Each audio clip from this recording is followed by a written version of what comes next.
दोस्तों, इस दुनिया में आज भी कई ऐसी चमत्कारिक चीज़ें मौजूद हैं जिनके बारे में लोग आज तक सिर्फ किस्से कहानियों में ही सुनते आए हैं। और ऐसी ही एक कहानी है पारस पत्थर की। पारस पत्थर एक ऐसा पत्थर जिसमें अगर लोहा छू भर जाए तो वह सोना बन जाता है। क्या यह सिर्फ एक कहानी भर है या सच भी है? अगर इसमें सच्चाई है तो इस वक्त वह पारस पत्थर कहाँ है और किसके पास है?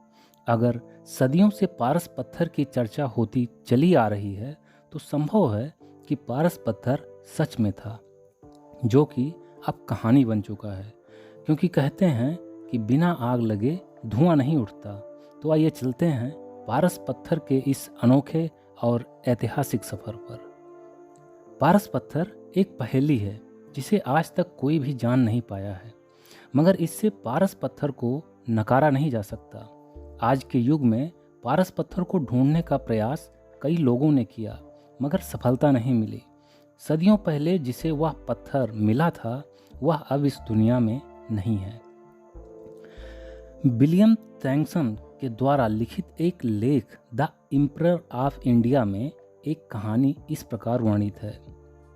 मांडू राज्य में एक घसियारा रहता था जो घास काटकर उसे बेचकर अपना गुजारा करता था।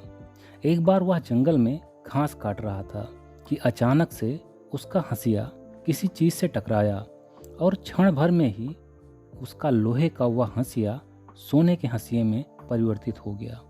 घसियारे को कुछ भी समझ नहीं आया, क्योंकि वह इतना गरीब था कि उसने कभी सोना देखा ही नहीं था। उसे लगा कि उसका हंसिया खराब हो गया है। वह वहाँ से सीधा मंडन लोहार के पास गया और उसे सारी बात बताई और उस सोने के हंसिये के बदले लोहे का हंसिया मांगने लगा। मंडन लोहार बहुत ही होशियार था। वह समझ चुका था कि इसके हंसिये से जरूर पारस पत्थर ही टकराया होगा। उसने झट से उस घसियारे को एक लोहे का हंसिया दे दिया और उससे उस जगह के बारे में जानकारी ले ली। शाम को वह लोहार उस जगह पर गया और कुछ देर ढूंढने के पश्चात वह पारस पत्थर पहली बार उस लोहार को मिला। मंडन लोहार ने उस पारस पत्थर से खूब धन बनाया और कुछ ही महीनों में वह लोहार से साहूकार बन गया। मंडन लोहार की एक बेटी थी जिसकी अब शादी होनी थी। उसकी शादी बुरहानपुर के राजकुमार से तय हुई। उस राजकुमार से मंडन साहूकार के बेटी की शादी हो गई, मगर मंडन ने दहेज में राजकुमार को कुछ भी नहीं दिया। उसने अपनी बेटी को वह पारस पत्थर दे दिया और कहा, जब भी ज़रूरत पड़े इसे इस्तेमाल कर लेना। राजकुमार ने सोचा था कि उसने इस शहर के सबसे बड़े साहूकार की बेटी से शादी की है तो उसे बहुत ढेर सारा धन व सोना चांदी मिलेगा, पर मिला कुछ भी नहीं। इसी बात से वह राजकुमार बहुत गुस्से में था। वधू को लेकर बारात वापस लौटी। चलते चलते शाम हो गई तो राजकुमार ने नर्मदा नदी के किनारे डेरा डालने को कहा। सभी बाराती वहीं पर विश्राम करने लगे। तब राजकुमार ने डोली के पास आकर उस लड़की से कहा, कितने कंजूस हैं तुम्हारे पिता। इतने अमीर होते हुए भी ना ही मुझे कुछ दिया और ना ही तुम्हें। जब वधू ने यह सुना तो अपने पल्लू से बंधा वह पत्थर खोलकर उस राजकुमार को देने लगी और बोली, यह दिया है मेरे पिताजी ने। उसके हाथ में एक बदरंग सा पत्थर देखकर उस राजकुमार का गुस्सा सातवें आसमान पर पहुंच गया। उसने लगभग चिल्लाते हुए कहा, क्या करूं इस पत्थर का? इसे अपना सर फोड़ूं? और यही कहकर उसने उसके हाथ से वह पत्थर लेकर पूरी ताकत से नर्मदा नदी में फेंक दिया। यह नज़ारा देखते ही उस बधू ने अपना सिर पकड़ लिया और कहने लगी, यह आपने क्या किया? वह कोई साधारण पत्थर नहीं था। उसी से तो मेरे पिताजी ने इतनी अमीरी हासिल की थी। जब राजकुमार को सारी बात पता चली तो उसने आनन फानन में अपने सैनिकों को नर्मदा नदी में उतार दिया।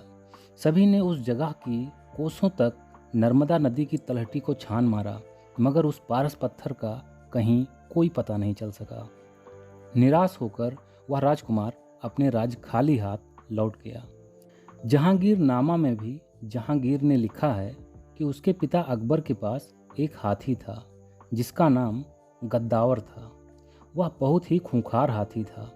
उसे काबू में करने के लिए उसके पैरों को लोहे की मोटी मोटी साँकलों से बांधा जाता था।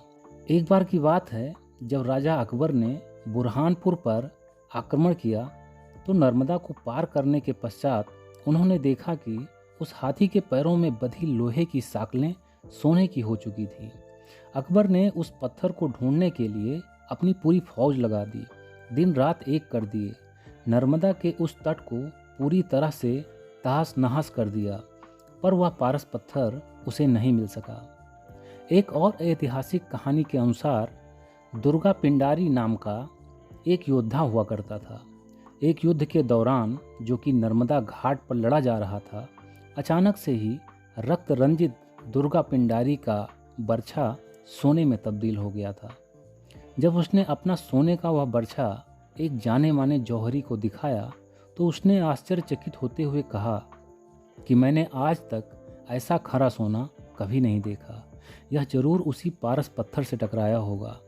पिंडारी ने भी मन ही मन ठान लिया कि वह उस पारस पत्थर को ढूंढ कर ही दम लेगा। वह अपने 3000 योद्धाओं के साथ नर्मदा नदी में उतर गया। उसने नर्मदा नदी का चप्पा चप्पा छान मारा, पर उसे भी वह पारस नहीं मिला। द मराठा और द पिंडारी वार के लेखक ने भी इस बात को लिखा है कि भरपूर प्रयासों के बाद भी दुर्गा पिंडारी खाली हाथ ही लौटा था। कहते हैं कि आज भी वह पत्थर नर्मदा की घाटी में कहीं गुम है। अब यह सभी सिर्फ कहानियाँ ही हैं या इसमें सच्चाई भी है, कुछ भी कहा नहीं जा सकता, पर इतना तो तय है कि ऐसा पारस पत्थर पूर्व के इतिहास में रहा जरूर है, क्योंकि इसके सबूत भी हैं और कई बड़े बड़े इतिहासकारों ने भी इसे स्वीकारा है। तो दोस्तों, यह थी कहानी ऐतिहासिक पारस पत्थर की। आपको यह ऐतिहासिक कहानी कैसी लगी हमें कमेंट करके ज़रूर बताइएगा। इस वीडियो को शेयर ज़रूर कीजिएगा ताकि ज़्यादा से ज़्यादा लोगों को इस अविस्मरणीय पारस पत्थर के बारे में पता चल सके। ओके फ्रेंड्स, तो हंसते रहिए, मुस्कुराते रहिए, हर दिन कुछ अच्छा सीखते और सिखाते रहिए। मैं मिलता हूँ नेक्स्ट वीडियो में एक नई मोटिवेशनल स्टोरी के साथ। तब तक के लिए take care, wish you all the best, bye bye.